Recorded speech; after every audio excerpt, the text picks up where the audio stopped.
Bueno, lo prometido es deuda y vamos a terminar con las propiedades periódicas. Así, tenemos videos de estructura atómica, de configuración electrónica, que también podemos tomarlo como estructura atómica, configuración electrónica interna, externa, grupo período, y estuvimos viendo algunos comportamientos. Ahora vamos a continuar con las propiedades periódicas, ¿sí?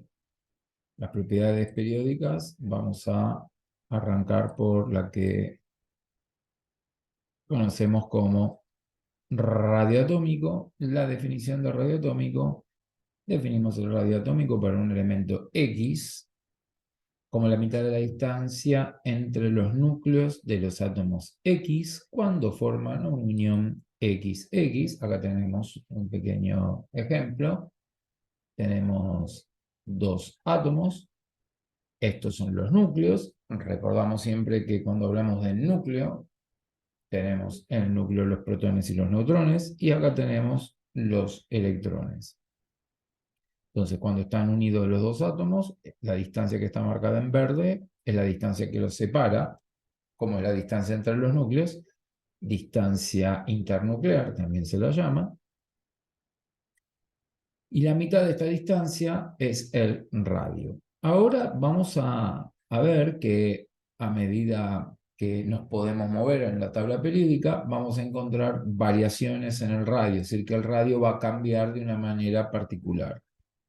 Ahí tenemos un pequeño recorte de cómo varían los radios de un grupo de átomos. Nos fijamos que, por ejemplo, en la primera columna que aparece el hidrógeno, el litio, el sodio y el potasio, primera columna, el radio aumenta. Las unidades de medición del radio es en Armstrongs, básicamente.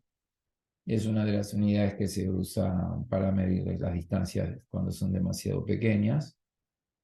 Entonces, vemos que el radio aumenta.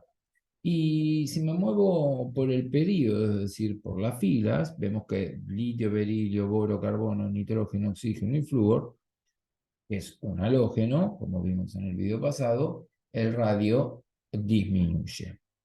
Ahora lo que vamos a tratar de explicar es por qué pasa esto, ¿sí? Uno tiene que tener en cuenta que esto sucede, es un hecho, y nosotros lo que vamos a tratar es de explicar el comportamiento que no es estrictamente cierto, pero a lo largo del periodo sucede regularmente.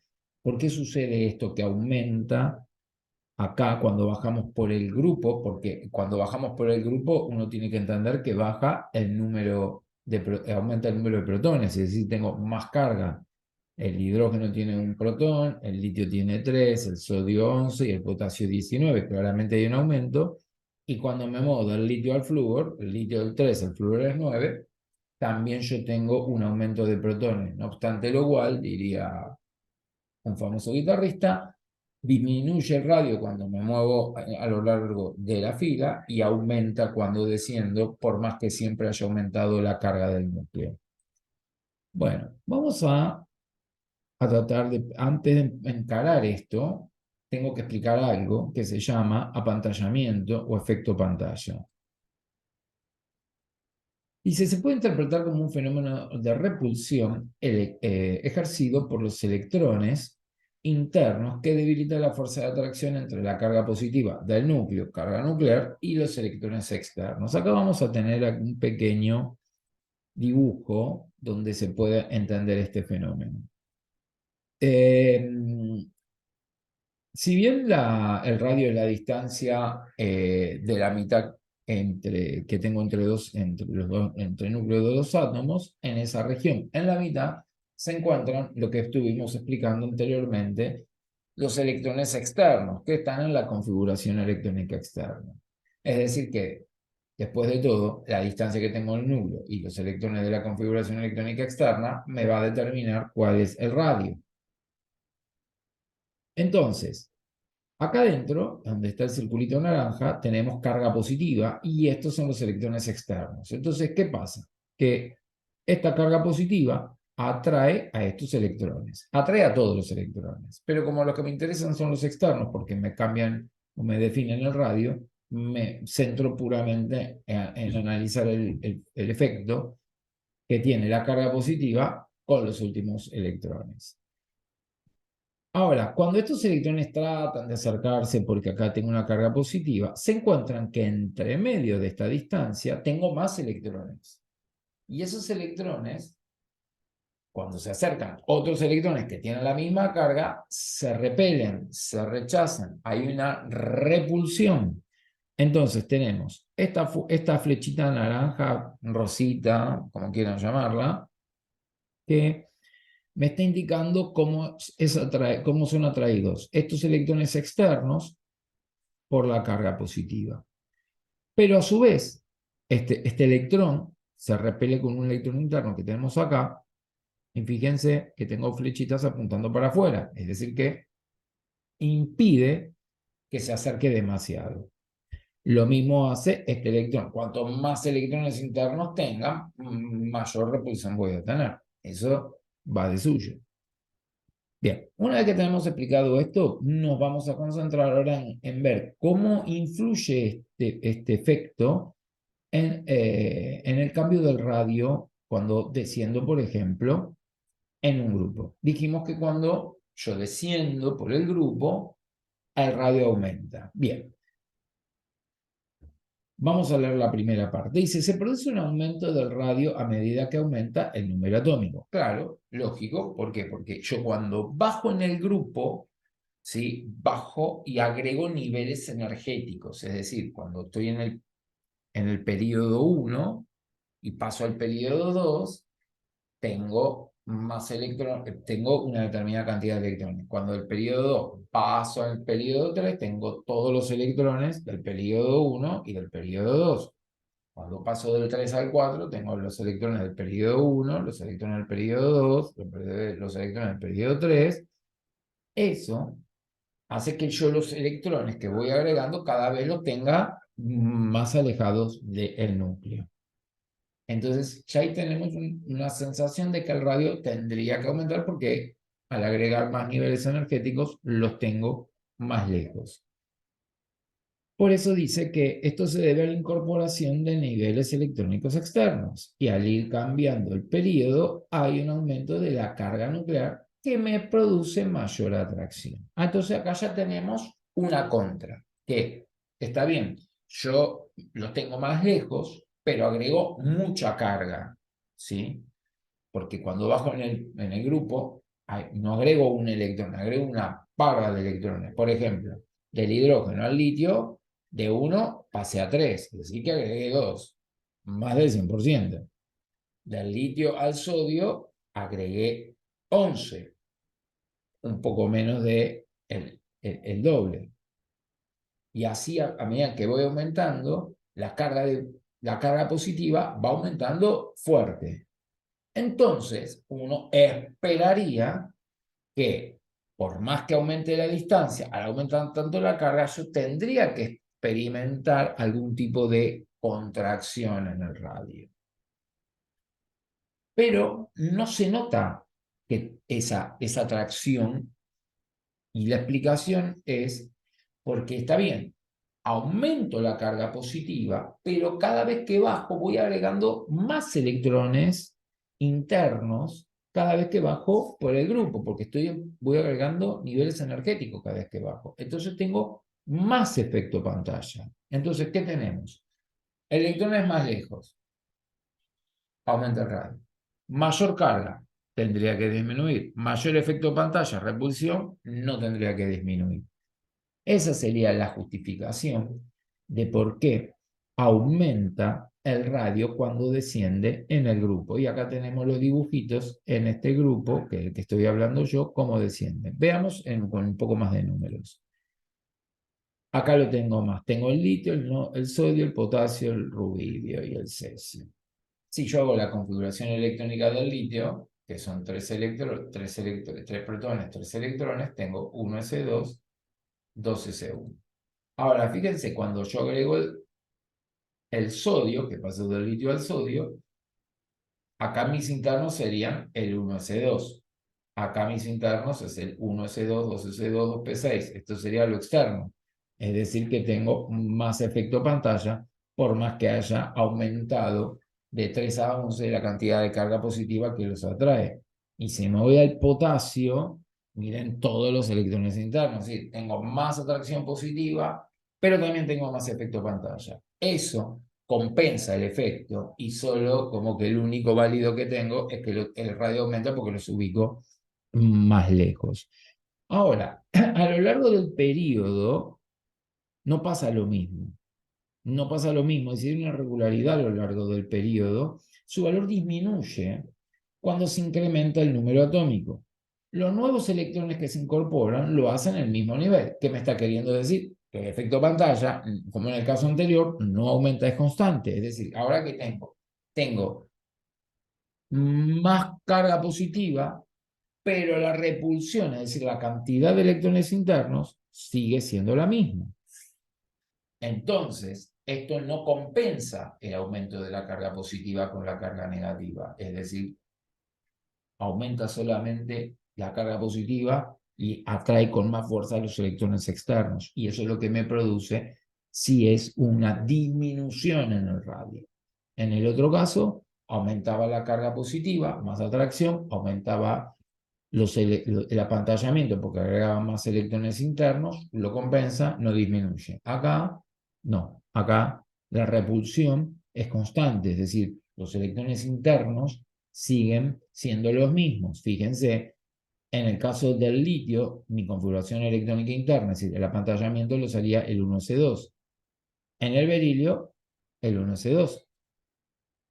En el boro, el 1s2. Recuerden que estamos hablando de los niveles, ¿eh? Configuración electrónica externa 2s1, 2s2, 2s1, 2p1. Esos son externos, y que el interno sigue siendo en estos tres átomos 1s2, es decir, que los que ejercen efecto pantalla son los 1s2 en los tres casos, también en el caso del carbono, and so on, hasta llegar al flúor. Por eso disminuye notablemente el radio cuando me desplazo hacia la derecha, es decir, a lo largo del periodo.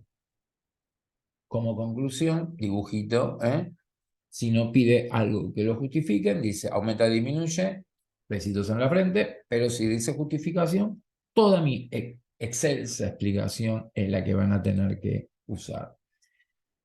Otra propiedad periódica es la energía de ionización, y para ello vamos a definir qué es la energía de ionización. Es cuando yo quiero arrancarle un electrón a un átomo. Ahí tenemos un átomo y ahí está saliendo un electrón. Pero yo, para poder arrancar ese electrón, el átomo es muy celoso de sus electrones, voy a tener que pagar con energía cada vez que yo quiera arrancar un electrón a un átomo. Por lo tanto, la definición es la energía que hay que entregarle a un átomo gaseoso neutro en su estado fundamental. Esto quería decir, lo había explicado, que los electrones están orbitando en sus órbitas fundamentales, no están los electrones no están en otra órbita, sino en la órbita donde corresponde energéticamente que esté, para poder arrancarle el electrón más débilmente unido, transformándolo en un ion monopositivo, mono, uno positivo, bueno, ya estamos, sería un cation, básicamente.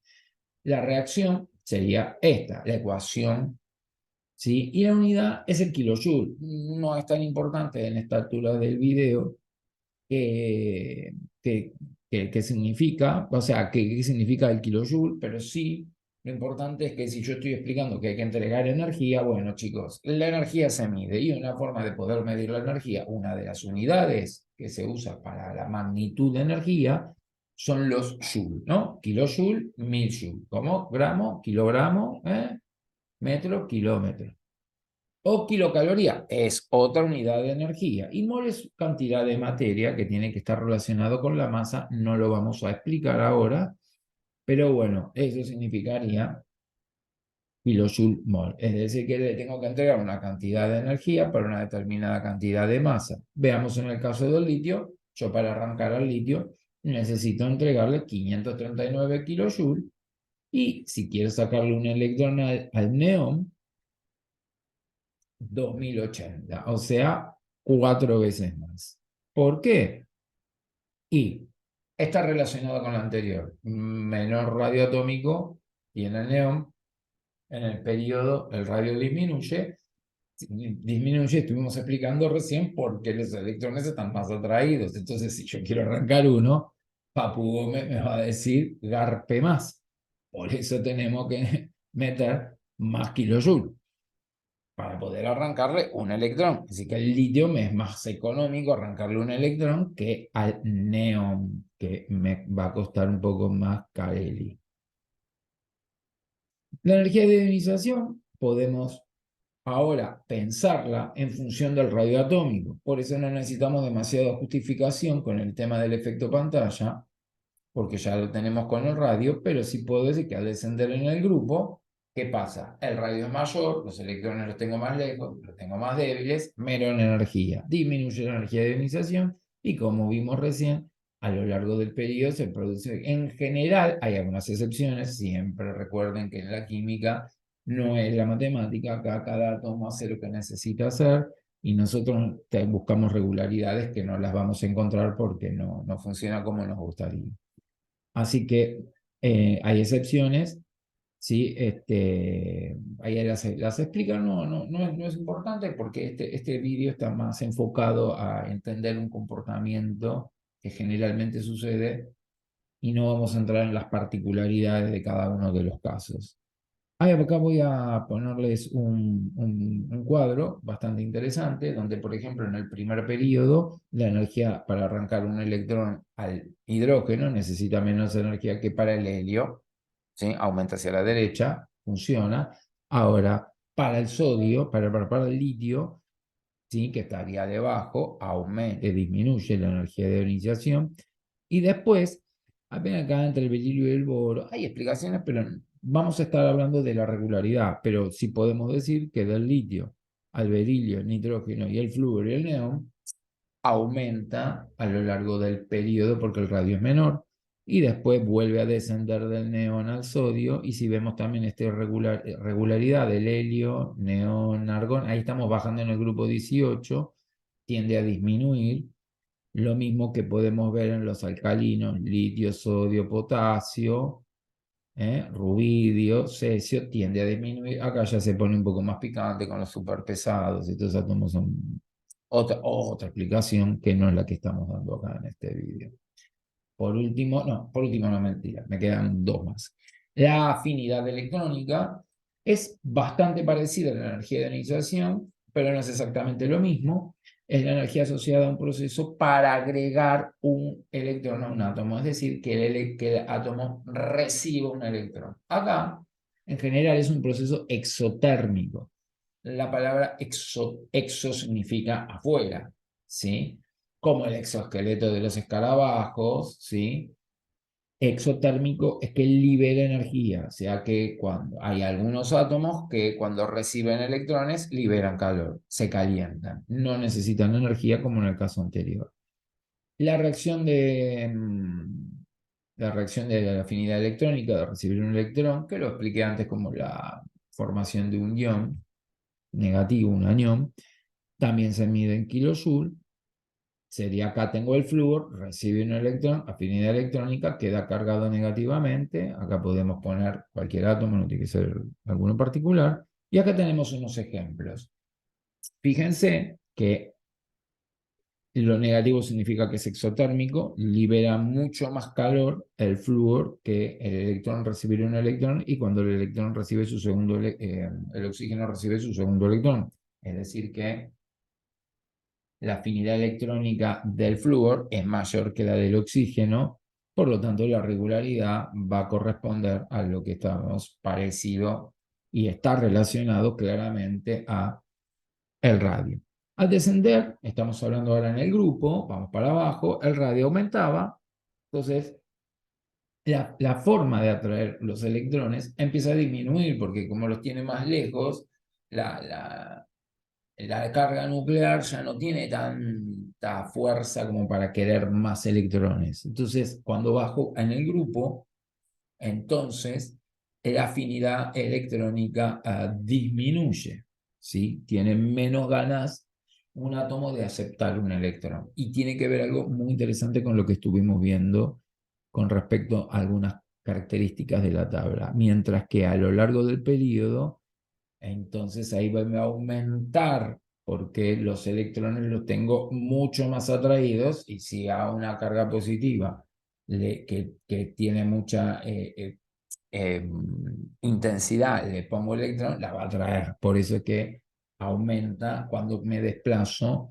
a lo largo del periodo. Y fijémonos justamente esta particularidad que los metales que estaban acá tienen baja afinidad electrónica, ¿sí? ¿Por qué? Porque tienden a perder electrones y a formar cationes, ¿sí? Fíjense que la afinidad electrónica aumentaría de acá para allá. Y cuando me muevo de acá para allá, me pasan de metales a no metales. Y cuando estoy en el nitrógeno y desciendo, pasan de no metales a metales. Entonces, ya podemos ir entendiendo un poquito que cuando yo bajo en un grupo, el átomo va a no tener tanta afinidad electrónica, va a tener una baja energía de ionización, ¿sí? Va a perder muy fácil los electrones y estas dos cualidades me definen el comportamiento de un átomo, que lo vamos a ver un poco más adelante, que sería el comportamiento metálico. Mientras que cuando pase todo lo opuesto, es decir, que tenga una alta energía de ionización y una alta afinidad electrónica, el comportamiento del átomo va a ser el de un no metal. Y entonces, si tengo una alta afinidad electrónica, los no metales tienden a formar aniones. Entonces, con estas dos cosas podemos entender por qué los metales forman cationes y por qué los no metales tienden a formar, escuchen las palabras, tienden a formar aniones. Repito por las dudas, catión metal tienden a formar cationes, no metal tienden a formar aniones. Y así que nos queda, estamos ya al borde de las últimas propiedades periódicas, que es el carácter metálico, es decir, es la característica, perdón, que tiene un metal de perder con facilidad electrones del último nivel. Es decir, si pierde electrones, forma cationes. Se llama carácter metálico. Mientras que el carácter no metálico justamente es la característica que tienen los átomos de poder ganar electrones y los no metales tienen esa característica. Estoy festejando el triunfo de Platense frente a Tigre. Y ahí tenemos el comportamiento con flechitas y con toda la explicación previa. Yo creo que no es necesario aclarar más que eso. Y por último tenemos la electronegatividad, que es la última de todas, que es la tendencia que tiene un átomo a aceptar electrones en una unión química, ¿sí? Porque esto explica bastante, ¿sí? Quiénes forman aniones y cationes y la necesidad de poder transferir electrones. Pero eso lo van a tener con el video de uniones químicas. Hay una tabla de electronegatividades, la hizo Pauling, el pibe dijo 4 para el flúor, hay cálculos, no es necesario que, o sea, ¿de dónde salen? Se saca. Y fíjense que la electronegatividad tiende a disminuir hacia la izquierda y tiende a disminuir hacia abajo, siendo el flúor el elemento más electronegativo de toda la tabla, que es el número que le asignó Pauling al flúor, y el oxígeno, que es, me parece, el más importante de todos, 3,5 el segundo elemento más electronegativo. Por eso es que nosotros vemos el oxígeno presente en muchos de los compuestos químicos, tanto orgánicos como inorgánicos. Bueno, sin más, chicos, los dejo. Pongan like, comentarios, lo que quieran. Y vamos, Platense, que este año no nos vamos a la vez. Les mando un saludo, niñatos. Chau, chau.